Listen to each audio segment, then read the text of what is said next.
قرآن میں آتا ہے یا ایھا الذین آمنوا اذا قمتم الی الصلاۃ فاغسلوا وجوہکم، اے ایمان والو جب نماز کے لیے کھڑے ہو جاؤ تو چہرے کو دھو اپنے۔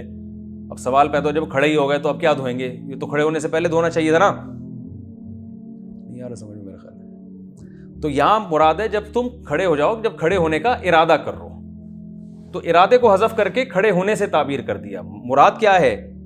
ارادہ۔ تو بعض دفعہ قرآن میں کوئی چیز کہی جا رہی ہوتی ہے لیکن مقصد اس چیز کا دعویٰ ہے۔ تو قرآن کی جو آیت ہے نا سورہ صف میں 28ویں پارے میں، جس میں آتا ہے ایسی بات کہتے کیوں ہو جس پر عمل نہیں، تو اس سے مراد ہے ایسی بات کا دعویٰ کیوں کرتے ہو جس پر عمل کرنا نہیں ہے۔ کیونکہ اس آیت کا شان نزول یہ تھا کہ بہت سے صحابہ نے یہ کہا تھا کہ ہم پہ جب جہاد فرض ہوگا ہم کریں گے، تو فرض کروائیں آپ جہاد، ہمیں لڑائی کی اجازت ملے۔ جب اجازت ملی تو وہ بہت مشکل تھا، تو بعض حضرات پس و پیش سے کام لینے لگے۔ تو اس پہ قرآن نے کہا ایسی چیز کا تم نے دعویٰ کیوں کیا تھا جس پر عمل کرتے نہیں ہو؟ تو دعویٰ کیا تھا کہ جب جہاد فرض ہوگا سب کے سب جائیں گے، تو اب بعض لوگ اس میں پیچھے ہٹ رہے تھے۔ تو ایسا کیوں ہٹ رہے ہو تم پیچھے؟ اس میں جو ہے نا پس و پیش سے کام کیوں لے رہے ہو؟ تو یہ مطلب ہے کہ ایسی چیز کا، یعنی میں اگر کوئی نیکی نہیں کرتا یا میں کر نہیں سکتا تو خام میں مجھے بڑی باتیں کرنے کی اجازت نہیں ہے کہ ہم تو اتنے سخی ہیں، ہم تو یوں ہیں، اور ایسا ہوگا تو ہم یوں کر کے دکھائیں گے۔ تو اس لیے اللہ نے فرمایا کہ وہی بات کا دعویٰ کیا کرو جس پر تم عمل کر سکتے ہو۔ تو اس کا تبلیغ سے کوئی تعلق نہیں ہے۔ تو علماء کا اس پر اجماع ہے کہ اگر آپ کے اندر کوئی برائی ہے تو آپ، یا کوئی نیکی آپ کے اندر نہیں ہے، تو آپ تبلیغ اس کی کر سکتے ہیں دوسروں کو۔ بلکہ علماء نے تو یہاں تک لکھا ہے کہ اپنے اندر سے اگر کوئی برائی چھڑوانا چاہتے ہیں تو اس کے خلاف بولنا شروع کر دیں۔ تو یہ بھی ایک نسخہ ہے کہ آپ سے وہ برائی چھوٹ جائے گی۔ آپ اگر نشہ کرتے ہیں تو شراب کے خلاف تقریریں شروع کر دیں، آپ خود آپ کے اندر ایک دل میں بات بیٹھ جائے گی کہ یہ کیا چیز ہے، یہ بری چیز ہے۔ ہاں، دعویٰ نہ کریں کہ میں شراب نہیں پیتا، میں بہت نیک ہوں، حالانکہ آپ چھپ چھپ کے پیتے ہیں، ٹھیک ہے نا، تو یہ دعویٰ غلط ہو جائے گا۔ آپ نہیں پیتے، میں مثال دے رہا ہوں۔ اللہ نے فرمایا وَاسْتَعِينُوا بِالصَّبْرِ وَالصَّلَاةِ، اور مدد طلب کرو صبر کے ذریعے اور نماز کے ذریعے۔ وَإِنَّهَا لَكَبِيرَةٌ إِلَّا عَلَى الْخَاشِعِينَ، صبر کا معنی ہے روکنا۔ میں اس کی پہلے بھی تشریح کر چکا ہوں، مجھے یاد نہیں پوری طریقے سے، میں دوبارہ کسی موقع پہ ڈیٹیل میں اس کو بیان کروں گا کہ صبر کا لغوی معنی کیا ہے؟ روکنا۔ مسبورہ اس مرغی کو کہا جاتا تھا جسے نشانہ باندھنے کے لیے، نشانہ سیکھنے کے لیے باندھ دیا جاتا تھا، روک دیا جاتا تھا اس کو۔ تو نبی نے منع کیا صلی اللہ علیہ وسلم نے کہ مرغیوں پہ اس طرح نشانے بازی مت سیکھو۔ تو اپنے آپ کو کیا کرنا؟ روکنا۔ تو یعنی انسان خواہشات کے پیچھے چلتا ہے، تو اللہ یہودیوں کو حکم دے رہے ہیں کہ خواہشات کی پیروی مت کرو، خواہشات کے خلاف چلنے میں جہاد کرو اور اپنے نفس کو روکو۔ تمہارا دل نہیں چاہتا ایمان لانے کا اور اپنی خواہشات کو قربان کرنے کا، کیونکہ جب اسلام لاؤ گے بہت سی چیزیں تم پہ حرام ہو جائیں گی جو کہ موسیٰ علیہ السلام بھی کر چکے لیکن تم مانتے نہیں ہو ان کو، تو بہت سی خواہشات تم سے چھوٹ جائیں گی۔ تو اس میں مدد کس سے طلب کرو؟ صبر کے، یعنی اپنے اندر یہ کوالٹی پیدا کرو۔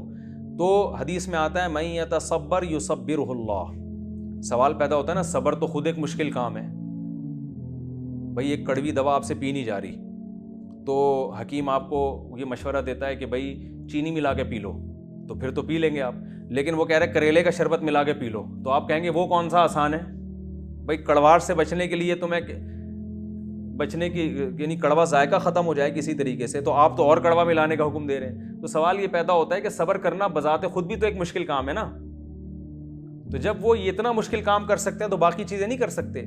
تو یہاں قرآن بیان کر رہا ہے کہ صبر کے ذریعے تمہیں مدد ملے گی۔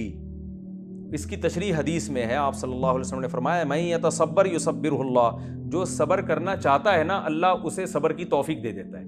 یعنی صبر ایک ایسی نیکی ہے جو دیکھنے میں مشکل لگتی ہے، لیکن اس نیکی میں اللہ کی مدد دوسری نیکیوں کی نسبت زیادہ ہوتی ہے۔ تو اب ہم یوں مثال دے سکتے ہیں، بھائی کڑوی دوا نہیں پی جا رہی تو ایک ایسا کڑوی چیز ملا کے پی لو کہ وہ ہے تو کڑوی لیکن وہ تمہیں اتنی کڑوی لگے گی نہیں جتنی یہ لگ رہی ہے سیم، لیکن اس کا ٹیسٹ کچھ اس طرح کا ہے، وہ تمہاری فطرت سے میچ کرتا ہے۔